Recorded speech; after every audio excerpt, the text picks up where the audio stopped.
Sa fête est déjà un peu gâchée. Desmond Tutu, pour ses 80 ans, souhaitait voir à ses côtés le Dalai Lama. Mais celui-ci a dû rester en Inde, faute de se voir délivrer à temps un visa par les autorités sud-africaines. Le prix Nobel de la paix 1984 y voit le résultat de pression chinoise. Furieux, il a accusé son gouvernement d'être pire que celui de l'apartheid, une colère qu'il ne regrette pas.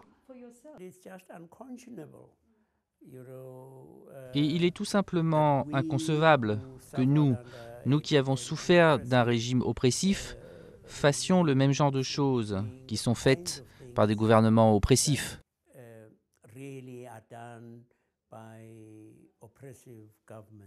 Inlassable combattant de la démocratie et des droits de l'homme, Desmond Tutu a été le visage de la résistance à l'apartheid pendant les années 80.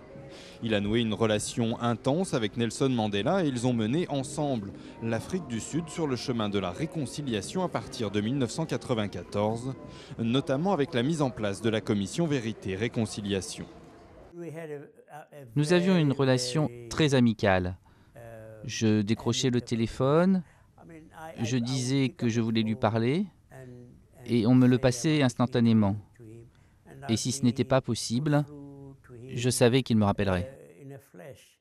Les choses sont différentes avec l'actuel président Jacob Zuma, pourtant issu du même parti que Nelson Mandela. Je n'ai pas cette relation avec le président actuel. J'ai essayé de l'appeler et ils n'ont jamais retourné mes appels. Il ne m'a jamais rappelé. Réputé pour son rire tonitruant, plein d'humour, on fait appel à lui pour toutes les grandes occasions, comme ici à l'ouverture de la dernière Coupe du Monde de football. Il est à la fois adoré et redouté. Avant de s'attaquer au gouvernement à majorité noire, il avait ainsi proposé la mise en place d'une taxe pour la population blanche qui a profité de la politique d'apartheid. Son devoir, c'est de s'exprimer pour les plus faibles. Quand vous recevez le prix Nobel de la paix, cela ne vous appartient pas vraiment. Cela vous rend responsable auprès du monde, comme si le monde était une part de vous-même.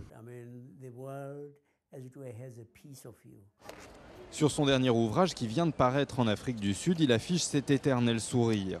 Un humour dont il se sert aussi comme une épée pour rester à la pointe du combat politique et moral.